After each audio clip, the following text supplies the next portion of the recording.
원래 모든 전쟁 나간 병사들은요 이기는 장군 옆에 있고 싶어 합니다. 용감한 장군 필요 없어요. 이기는 장군이 중요합니다. 이번에 만약 서울시장 선거에서 누굴 당선시키지 못한다 그러면은 이 팀으로 대선 갈 수 있을까라는 의구심을 강하게 가질 겁니다. 여당 대표가 어떤 리더십을 보여주느냐도 국민들은 이제 지켜볼 거란 말이죠. 굉장히 중요하죠. 대권 전략에서 협치를 본인의 하나의 트레이드 마크로 삼는 게 굉장히 중요할 수 있다고 보고, 진짜 승부사적인 정치인들은 역으로 청와대를 협박하는 경우도 있습니다. 니네 그래가지고 나 안 도와주면 이재명이 잘 되는 걸 볼 거야? 뭐 이런 거라든지.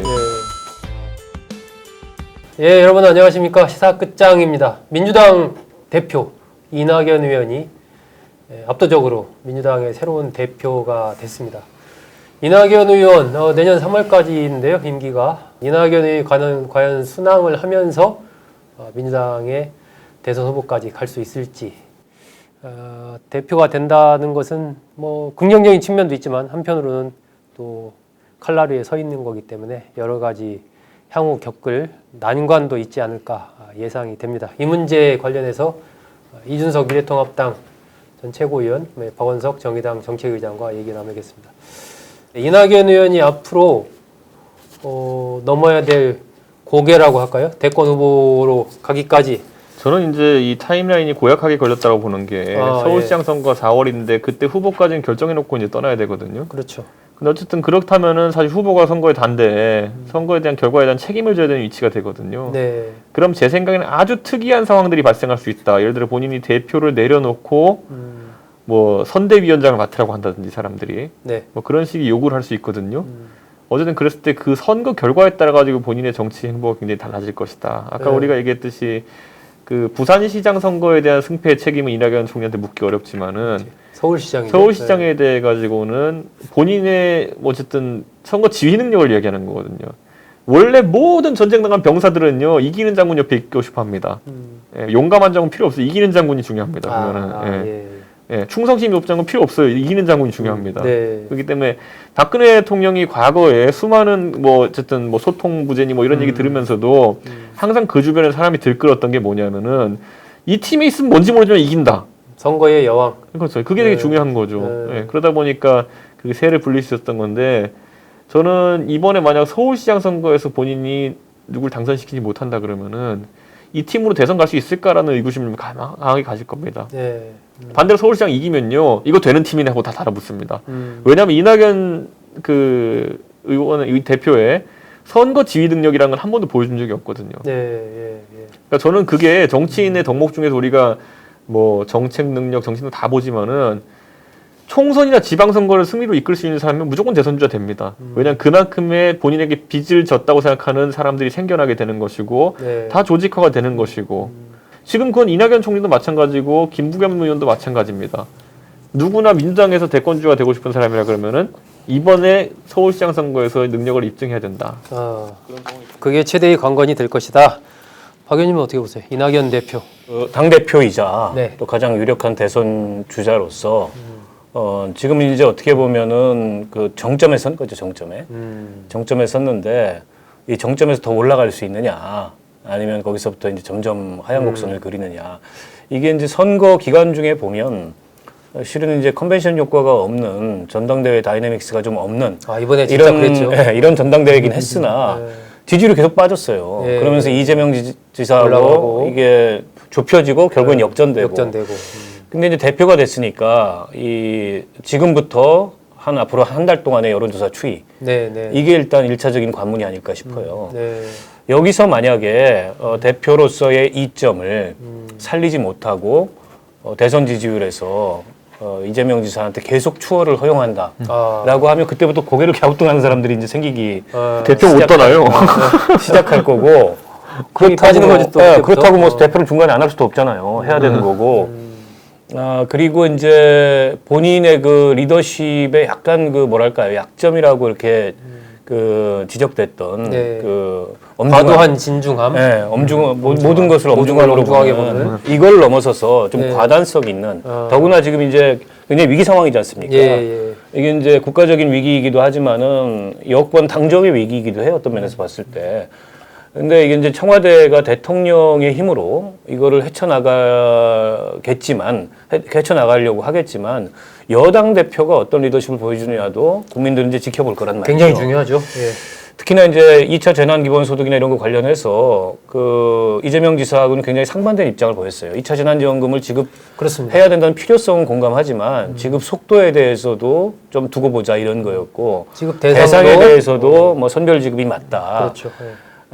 이런 것들이 이제 비교가 되는 상황인데 이 비교되는 상황에서 지지율을 유지하거나 혹은 이제 더 차이를 벌리거나 그럴 수 있을까 이게 1차적 관문이고요. 네. 당연히 2차 관문은 지금 이제 이준석 최고 얘기했던 대로 내년 선거죠. 내년 선거에서 누구를 어떻게 공천해서 어떻게 당선시키느냐. 사실은 공천해놓고 그 직전에 선거 직전에 대표를 물러나긴 하지만 그 선거에서 만약에 까딱해서 지면 그 책임은 이낙연 대표가 쓰는 거예요. 져야 되는 거죠. 그렇죠. 이낙연 대표가 질 수밖에 없는 거고. 그러면 이제 시킵니다. 그리고 그러면 대권과도에 아주 치명적인 이제 이 차질을 빚게 되는 거죠. 그 두 가지가 가장 큰 걸림돌일 거고 지금 뭐 시간이 얼마 안 남아서 그런지 신속하게 당직 인선을 했어요. 보통 대표 당선되고 나면 한 일주일쯤 뜸을 들입니다. 왜냐하면 개파간에 의견도 조율해야 되고 빚진 사람도 많고 하니까 이게 한 일주일쯤 뜸을 들이는데 그냥 뭐 다음 날 다 인선을 해버렸어요. 그래서 저 팀이 과연 그 이낙연 리더십을 뒷받침할 만큼의 그런 유능한 팀인지에 대해서 실력을 발휘할 것인가? 사실은 그분들이 주요 당직에서 그동안에 별로 검증을 받아본 적이 없는 분들이에요. 그렇죠. 친문이라고 하더라도 약간 비주류 친문들이었고 물론 이제 최인호 의원이나 이런 사람들은 뭐 부산 주류라고 하는데 어쨌든 여의도 정치에서 주류는 아니었단 말이죠. 그 팀이 과연 그런 리더십을 발휘하느냐 이것도 조금 관측 대목 중에 하나가 아닌가 싶습니다. 그렇죠. 지금 박광원 사무총장 또 한정혜 정책위 의장, 최인호 수석 대변인 뭐 체제가 대략 그렇게 지금 짜여졌습니다. 박원석 의원이 이야기한 새로운 이낙연 체제라는 것이 그 부분이고요. 거기에서 얼마나 이제 호흡을 잘 맞춰서 성과를 내느냐의 문제가 남았겠죠. 자, 이준석 최고위원님, 그 지금 박원석 의원도 얘기했는데 한 달 동안의 지지율 추이가 1차적으로 좀 여러 가지 평가의 잣대가 될 거다 얘기했는데 사실 그러면 초반에 어떤 강력한 여러 가지 이슈몰이를 해야 되고 메시지 관리를 해야 될 텐데 어떻게 가야 될 걸로 보십니까? 통상적인 상황에서는 우리 통합당을 경쟁 상대로 놓고 본다면은 김종인 위원장이랑 메시지 전쟁을 펼칠 수도 있습니다. 그런데 저는 여기서 이낙연 그 대표가 조금 수를 다르게 쓴다고 한다면은 오히려 지금까지 이해찬 대표 체제 하에서 굉장히 박한 평가를 받았던 건 협치거든요. 협치. 예, 그러니까 협치의 틀은 이제 김종인 그 비대위원장과 짜면서 반대로 대척점은 이재명 지사가 만들 수도 있다. 저는 그런 생각을 합니다. 왜냐하면은 지금 시점에서 리더십으로 보여줄 수 있는 것 중에 이낙연 대표가 만약에 청와대 역정을 들어가지고 야당과 싸운다? 저는 그거는 그 대선 주자가 할 수 있는 최악의 선택 중에 하나라고 봅니다. 그렇다면은 오히려 지금까지 민주당에서 21대 국회에서 보이지 않았던 뭐 김태년 원내대표 워낙 강성으로 저렇게 나가고 있으니까 유화의 어떤 부분을 담당하는 쪽을 하면서 안정감을 주는. 그러니까 보수 지지층에서 저 사람은 지금까지 다른 민주당 지지자들이랑 다르게 우리말을 좀 듣네? 라는 생각을 보수 지지층이 하게 만들면서 거꾸로는 이재명 지사의 급진성과 대비될 수 있는. 그러니까 저는 본인의 아까 말했던 그 엄중함이나 중후함이라는 것이 저는 사람이 갑자기 바뀌면 이상해진다 보거든요. 저는 이낙연 총리가 한 번쯤은 청와대에 그 요구를 해야 된다. 요 영역은 나에게 내가 재량권을 발휘할 수 있도록 내 공간으로 열어달라. 맡겨주십시오. 그 중에 하나가 제가 봤을 때는 재난지원금이요. 또 나머지 하나가 그러니까 코로나는 당에서 대처를 이제 돈 푸는 거는 대처하겠다. 가져오는 두 번째로는 공수처 국면에서 우리가 어느 정도의 좀 공간을 가질 수 있게 해달라. 예를 들어 공수처장 추천에 있어서도 청와대가 누구를 뭐 강요하거나 이러지 말고 야당이 어쨌든 추천하는 거를 뭐 좀 들어보거나 아니면은 야당도 받을 수 있는 인물을 내가 한번 찾아보겠다. 그건 나한테 맡겨달라. 뭐 그 정도의 역할 정도는 공간은 생겨야지만 그런 어떤 아까 말했던 유의미한 성과가 있는 협치를 만들 수 있지 않을까 싶습니다. 박 의원님 어떻게 보세요? 지금 뭐 구체적으로 재난지원금 공수처 부분에 근데 청와대가 그런 부분을 용인을 하기가 여당이 사실 포용력을 발휘하기보다는 어떻게 보면 약간 야당 같은 모습을 보였거든요. 누구를 상대로 싸우는 듯한 모습을 보였어요. 그게 1차적으로는 조금 이제 저는 실책이 있었다 이렇게 생각을 하고 그리고 이제 통합당도 그동안에는 사실 뭐 김종인 체제가 안착하기 전까지는 갈팡질팡했죠. 주호영 원내대표만 하더라도 원구성 협상 과정에서 가출도 했다가 뭐 돌아왔는데 사실은 본인은 원구성 하고 싶었는데 당내 강경파들이 막 몰아붙이니까 가출도 했다가 돌아왔는데 돌아와서 성과도 못 냈어요. 네. 그래서 김종인 대표 체제가 지금 안착이 되고 있어서 그나마 조금 나아지긴 했는데 여전히 이제 여권 핵심부와 예. 여기서 여권 핵심부라고 하면 이제 친문이죠. 네. 그리고 이제 청와대의 이 드라이브, 이 상황에서 좁은 협치 기반을 이게 이제 이낙연 대표의 의지로 혹은 정치력으로 얼마나 넓혀나갈 수 있을지 저는 그런 선택을 한다면은 전략적으로 그거는 굉장히 의미 있는 선택이 될 거라고 봐요. 네. 왜냐하면 이낙연 의원이 사실은 지역적 확장성은 좀 없다고 봐야 돼요. 그렇게 본다면은 이제 중도 확장성을 갖는 게 굉장히 중요하거든요. 네. 그렇게 봤을 때는 이재명 지사하고는 조금 다른 유형으로 좀 더 이게 진중하면서 그리고 통합력을 발휘하는 이런 유형으로 지난 총선에서 가져왔던 중도를 놓치지 않는 이런 게 네, 굉장히 네. 중요한데 그렇게 보자면은 이게 대권 전략에서 협치를 본인의 하나의 트레이드 마크로 삼는 게 굉장히 중요할 수 있다고 보고 또 한 가지는 저는 이제 이 뭐 재난지원과 같은 사회경제적 이슈에서 아마 이재명 지사의 선명함과 순발력을 따라가기는 어려울 거라고 보고 예. 그러면 정치개혁에 대해서 이게 정치개혁이 다 확 틀어졌잖아요. 예, 지난 선거제도 사라졌죠. 어디 난장판 가든지. 나고 예. 근데 내년 보궐선거 끝나면 바로 지방선거예요. 그러면 이제 이 선거법을 그대로 끌어안고는 못 간다는 거죠. 그러니까 사실은 정치 개혁이 어떻게 보면 좁은 협치 기반을 좀 넓힐 수 있는 굉장히 중요한 그 매개 중에 하나인데 네. 정치 개혁에 대해서 이낙연 대표는 어떤 철학과 어떤 입장을 가지고 있는지 들어본 적이 없어요.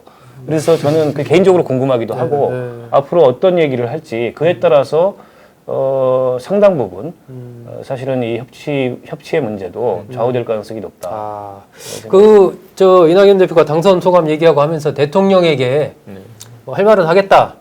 이런 얘기를 했는데 향후의 그 당청 관계나 이낙연 대표와 문재인 대통령의 그런 관계 속에서 과연 이낙연 대표가 할 말은 하는 그런 당대표가 될 수 있을까요? 저는 아까 그래서 제가 이제 공수처나 이런 국면에서 이낙연 대표가 뭔가 전향적인 입장을 민주 내놓는 게 굉장히 보수 측에는 큰 충격이면서 새롭게 다가올 수 있다고 했는데 언뜻 봐서는 안 받을 거예요, 청와대가. 그 공수처장 야당이 좀 추천하게 해줍시다 그러면은 청와대가 너 미쳤니 이렇게 얘기할 거예요. 그럴 때 진짜 그 승부사적인 정치인들은 역으로 청와대를 협박하는 경우도 있습니다. 니네 그래가지고 나 안 도와주면 이재명이 잘 되는 꼴 볼 거야? 뭐 이런 거라든지. 예. 이런 게 적절하게 들어가면은 생각해보니까 그렇네? 이번에 장막 도와줘가지고. 뒤에 얘기죠, 이제 그건. 그러니까 이런 것들이 사실 그러니까 국민들이 다 알 필요는 없지만은 그런 걸로 인해가지고 전혀 기대치도 않았던 성과를 예를 들어 이낙연 총리가 만들어냈을 때 저 사람은 뭔가 정치력이 있구나. 저게 사실 청와대와의 암투에 사용되면은 굉장히 그건 뭐 음침한 걸 수도 있겠지만은 거꾸로 나중에 다른 나라와 협상할 때 그럴 수 있으면 굉장히 국익을 위한 도움되는 거거든요. 네. 그 정도의 전략적 승부를 할 줄 아는 사람이구나. 이거는 굉장히 큰 플러스 점수입니다. 그래서 저는 제가 이낙연 그 참모라면 대표라면은 어쨌든 국정의 파트너 아니었습니까? 문재인 대통령의. 네. 그렇다면은 그게 뭐 굳이 그걸로 꼬치꼬치 협박하라 이런 얘기가 아니라 나를 믿고 지켜봐 달라. 내가 당신들과 더 철학을 공유할 수 있는 사람 아니냐. 과거에 주례이동도 많이 했으니까 아마 두 분 사이에 공감대가 좀 있겠죠. 그러니까 거기서 그냥 자기들끼리 농담처럼 그냥 아니 이재명 지사 저렇게 하는데 솔직히 정부책이랑 각 세우고 이러는 거 보면 불편하지 않느냐. 나가 그러면 내가 대부분의 상황에서 정부랑 기회를 같이 하니까 대신 요거 몇 개는 내가 좀 하게 해달라. 이 정도 딜은 할 수 있는 거죠. 박 의원님 어떻게 보세요? 이낙연 대표가 문재인 대통령에게 할 말은 할 수 있을 것인가? 글쎄 초기에 그런 걸 기대하기는 좀 어려울 거라고 보고요. 여전히 이제 이번 이제 아까 이제 대의원 얘기도 했지만 민주당 전당대회를 이렇게 지켜보면 그 전당대회를 규정한 이 표심이라는 거는 이 친문 지지자들의 표심이 굉장히 커요. 네. 그러다 보니까 이제 캠페인에 차별성이 없었잖아요. 네. 사실은 김부겸 후보 같은 경우에 김부겸 전 장관 같은 경우에는 좀 김부겸답지 않다는 평가까지 들었어요. 때문에 그거를 여전히 의식하지 않을 수 없을 거고 왜냐하면 대선 후보로 확정된 이낙연 의원도 아직 확정된 게 아니잖아요. 예, 예. 언제든지 예. 친문 핵심부에서는 이해찬 총리가 마지막에 미묘한 말을 했지 않습니까? 새로운 대선 주자가 예, 나올 예. 수 있다. 그 얘기가 뭐겠어요? 어떤 메시지겠어요? 이낙연 대표를 하나 향해서. 딱 찔러놓고 간 건가요? 그런 면에서 봤을 때 저는 처음부터 이렇게 거리두기를 하고 뭔가 이게 기조를 달리하는 이제 그런 직원을 하기는 좀 어려울 거고 네. 다만 이제 힘이 붙어서 네. 이게 거스를 수 없는 대세가 되면 그거는 이제 뭐 이제 힘의 관계가 역전되는 거니까 그 상황에서는 이니셔티브를 갖는 거죠. 네. 미래 권력이. 근데 아직까지 그런 상황이 만들어지진 않은 것 같고 다만 이제 총리 시절에도 좀 그러했으리라고 보는데 특유의 스타일을 가지고 조언을 하고 네. 그러나 이제 이 큰 뜻은 대통령이 갖고 있는 큰 뜻은 뭐 정면으로 맞서거나 거스르지 않는 그런 면에서 봤을 때 뭐 공수처장을 야당한테 주자 이런 얘기는 절대 못할 거라고 봅니다. 저는 딱 고정할 것 같아요. 뭐냐면 예를 들어 지금 이런 상황이 있어가지고 뭐 장관 사고 치면 괜히 이제 이낙연 대표가 불러가지고 호되게 혼내는 역할 이런 것들. 근데 이제 저는 그거는 이제 할 것 같은데 그거야말로 통상적인 여당 측 당 대표가 원내대표가 보통 하는 일이거든요. 네. 그걸 뛰어넘은 성과를 나타내게 된다면은 중도 확장성이 생길 겁니다. 민주당에 새로 등장한 이낙연 대표 체제의 운명이 어떻게 될 것인가에 대해서 두 분과 얘기 나눠봤습니다. 아마 이제 한 달이라는 시점이 1차적으로 이낙연 대표를 평가하는 시간이 될 것이다. 한 달 안에 이낙연 대표의 운명을 어느 정도 가늠할 수 있다. 그리고 그 핵심은 어쨌든 야당과의 협치에서 구체적인 성과를 얼마나 만들어내느냐 하는 부분이 굉장히 중요할 것 같다. 이런 얘기 해주셨습니다.